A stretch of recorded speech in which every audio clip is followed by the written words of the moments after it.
Hey guys, welcome to the Reparenting Daily podcast, your free daily guide for inner child healing and repairing the relationship with yourself. This podcast helps you establish a consistent reparenting routine and is divided into 3 sections. The first is a daily reading, the second is a discussion of that reading, followed by suggested journal prompts, and the last section is a peaceful binaural beats meditation for closing. Good morning, good afternoon, and good evening from whenever and wherever you're joining us. I'm so glad that you can join us today on this journey of healing, self-expansion, and growth. If this is your first time, welcome. As a celebration of recently passing episode 500, I've opened up a free membership tier for our Patreon community. And this is so that you can access additional resources as well as join our weekly Zoom support calls for free. I understand that there's a lot going on in the world right now, and I know that so many people are really struggling. And so my hope with this is to encourage others to take up the serious work of reparenting and to offer a free community where people can do that. I'd also like to thank everyone who's been along for the journey so far. We've passed episode 550 and continuing beyond. And so this is just a reminder to you all that this is a free podcast, but if you'd like to support the project, you can purchase the Reparenting Daily Journal where you can follow us along all year. This 333-page journal gives you extra insight and resources for each week and also provides space for you to keep your notes. Another way to support the podcast is to purchase the Fairy Tales for Reparenting series, volumes 1 through 3. This collection organizes famous and obscure fairy tales from around the world into 3 phases of the hero's journey, from beginning, middle to end. While you may think that fairy tales are for kids, I'd like to challenge you. These stories contain profound truths and lessons carried down over centuries that we can use in our own reparenting journeys. It's a fun way to reconnect with your inner child.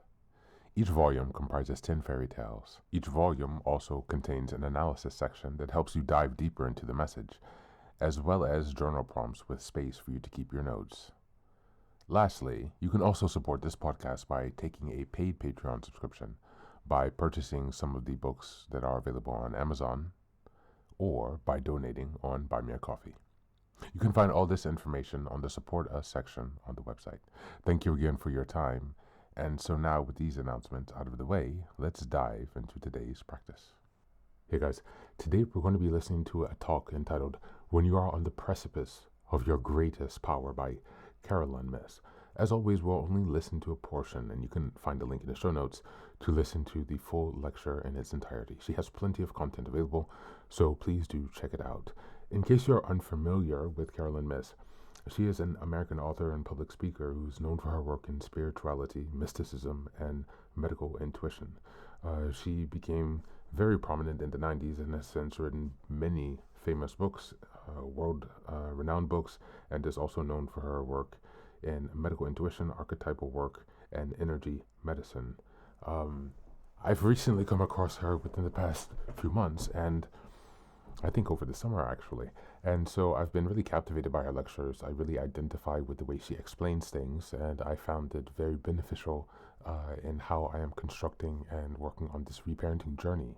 I find that she's able to connect me with the higher power, my understanding of the higher power, and I'm really able to identify with her spiritual, I guess you could, what do you call it, like spiritual sensitivities or spiritual awareness. So I really enjoy the way that she explains things, and I find peace in this community of understanding.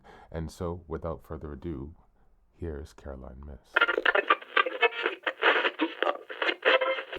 And so you have 12 hours on the clock, 12 signs of the zodiac, 12 houses of 12 hours of daylight, 12 hours of night. 12 is an archetypal cycle. And you have 12 intimate archetypes. And so you think of an archetypal birth chart, so that when you were born, an archetypal pattern took hold of one per house that dominates or governs how your life unfolds. And though this is not a class on sacred contracts at all, I can weave something in somewhere down the line. What I am doing is I'm doing an archetype per week on video now that I'm just giving, it's on YouTube, I think it's on YouTube or something. And I recorded the victim yesterday. Next week I'll do the saboteur. So you could just pick up and learn a little bit about the archetypes, and maybe I should go through the wheel too, but that's for another day. But this is part of all the power you cannot see. And that's that you don't realize what's governing you. You don't realize that. So let's jump into the workshop.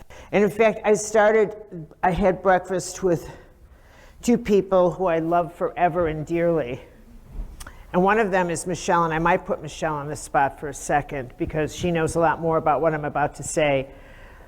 But we launched into, and she was sharing, you catch up with people.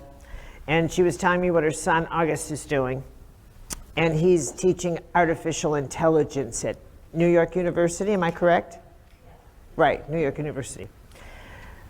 And that, too, I didn't think to bring that into this, but it is also something that's worth talking about, because I'll start the lecture this morning with, I'll pick up a little bit from last night. I can't lecture without a pen. With trying to comprehend all that is happening around us. Now how many of you have never been with me before? Oh, that's delicious. Okay, but many of you have, and so those who have are very familiar that I start my workshop with the drawing of a building because it helps me communicate to you the multiple levels of consciousness that you're on. But for those who have, we're going to be using those levels differently, so there. So here's your building. Okay, and the reason this is effective, and I actually use this all the time for myself, is that this is an archetypal tool. And this is something you're going to put in your toolbox for the rest of your life. That when you're born, you are this building. And actually, this model was kind of born in me years ago when I was a freshman in college, and I was a journalism major. And I, like many people, came from the belief that there was only one truth, only one set of facts, and that was it. And in journalism, it's who, what, when, where, how, why, and that's what you've got to go get. And so there was only one set of who, what, when, where, how, why. And she had to crack that. And she had to help us see that that truth was, here's the operative word, relative. It depended on where you were, da-da-da-da. So now this was my first venture into the truth. That truth was relative. It depends on where you are, what you're looking at. So that it's not actually the truth, is that truth is relative and the rest is simply true. You're following me? So she said, a building is on fire. And I want 4 reporters to cover the story. You take the north corner, south, east, west. And she said, when you come back, you tell me which of you has the truth. Got it? So now we have 4 different stories. And she said, and which of you got the history of the building? None of us. And which of you got this story and that story? None of us got those. She said, so which of you has the truth? Which opened up, what is truth? That stuck with me. It went, and from that point on, I thought in terms of 4 corners. For the rest of my life, I thought in terms of 4 corners. And when I would talk to people, I would think, what corner are you standing on? You're on a different corner from me. You're seeing this from a different corner. I could no longer ever think my position was the right position. And what I realized was that liberated me. I'm going to shift gears even to a conversation I had over dinner a couple of nights ago in Phoenix with my cousin, David, Fran, and my cousin's wonderful wife. And my cousin is a cardiologist. And he was talking about the different sources of illness for the heart and what causes this and that, and describing it. And he's just a wonderful, wonderful physician. And I wouldn't tell you if he was a bad physician anyway, but he's a wonderful guy, and I love him like he's like my surrogate brother. But when he was talking about the causes of stress that break down the heart,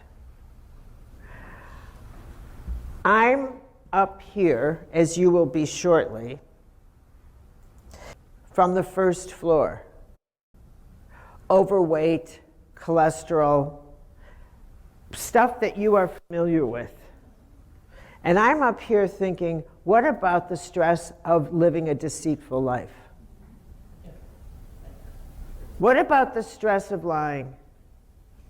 What about the stress of planning diabolical activities? What about the stress of having a job in which you create spin to destroy the life of another person? What about the stress of creating fake news? Now, we have yet to take this dimension of activity, choice, our choice, and consequence, and weave that in to the causes of the breakdown of our well-being. We haven't even considered that because we don't even think that that impacts us. But I have come to learn that that is what impacts us. That is the most powerful. And as my ally in this, I turn to science that will tell you energy creates matter. This is your energy, and that is your matter. So your greatest blockage is not wanting to believe this. But as my ally, I have science, because up here, as we will discuss, the nature of God is law. God has set up this universe to work with law, as law. Science is law. God is science. Science is law. God is science. The nature of God is law, not religion. There is no such thing as a God that has a religion. Get that out of your head. That's a belief for the ordinary mortal. You are now no longer ordinary mortals. Now I'm going to hit a pause button and I'm going to shift here. And we're going to talk just for a little bit about the significance of what it means to be alive now. It is, and I've said this and I will say it forever, a privilege to be alive now. An absolute privilege, but only if you get that. I think the part of me that loves history and has studied history all my life will tell you that there have been other times in history that have been extremely tumultuous. World War II, other times. And we've had tumultuous events in, various parts of the world that have erupted. We have the war in Ukraine and Russia right now. We had the Cuban Missile Crisis. We've had the Vietnam War. But none of those events prior to our time, none of them have incorporated every living creature on the earth. None. None have incorporated every single religion. None has incorporated the survival of every living thing on the earth. This is the moment that we're at. We're at the moment, and that is why it is we are living the journey of transformation. It is actually real. And while you, in this building, illustrates this, that your life has many floors, that once you're born, you're like a building. It doesn't go anywhere. So the only movement from that point on is in the building. But if you go in a building and just for the heck of it, go up each floor and look out the window, you'll see a different view of the same address. So that as you go up, your vista on your life expands. Now that's the purpose of life, to expand the vista of your life. But as you know, with every building, every floor is more expensive. It is more costly to go up every floor. Life is not an inexpensive journey. And I don't mean it physically, financially. I mean that consciousness is a very expensive, risky, outrageously wonderful journey of expansion. It is as risky to open a new window as it is to keep it closed.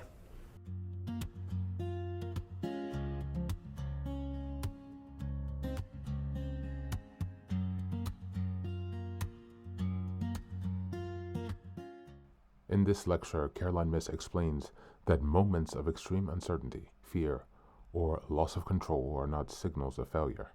They are signals that you are standing at the edge of a profound transformation. When life strips away familiar identities, roles, relationships, or certainties, it's often because your old way of operating can no longer contain the power you are meant to grow into. Discomfort is not punishment, it's initiation. Myss emphasizes that the ego resists these movements because it equates safety with familiarity. Yet true power emerges only when we surrender to the illusion of control and stop negotiating with fear. Standing on the precipice means choosing integrity over comfort, truth over approval, and trust over predictability. This stage asks you to rebuild outdated loyalties, self-betrayals, and false identities. Not because they were wrong, but because they are now too small. Ultimately, the lecture reframes fear as a sacred initiation. Sacred information. When everything feels unstable, it is often because you are being invited to step into deeper alignment with your own soul. Power, according to Myss, is not dominance or certainty. It is clarity, self-trust, and the courage to act without guarantees. The precipice is not the edge of collapse, it is the threshold of becoming. As we go into the journal prompts today, number 1, where in your life are you currently standing at the edge, feeling uncertain, exposed, or stripped of old identities? Number 2, what fears might actually be signaling growth rather than danger? And number 3, what truth, value, or inner authority are you being asked to trust instead of external validation or control? That's it for today. As always, thanks for being here. Take care of yourself, and please do be well.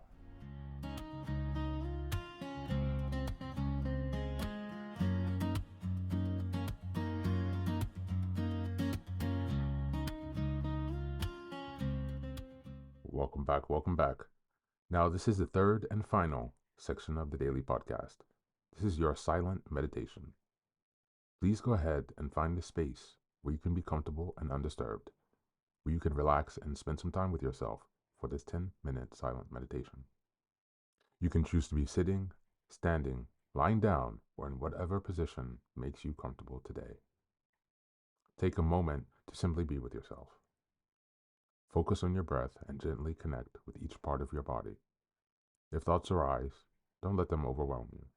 Just observe them without attachment. Imagine them as leaves drifting down atop a river, passing by without needing your engagement. Stay present, grounded, and open to this moment.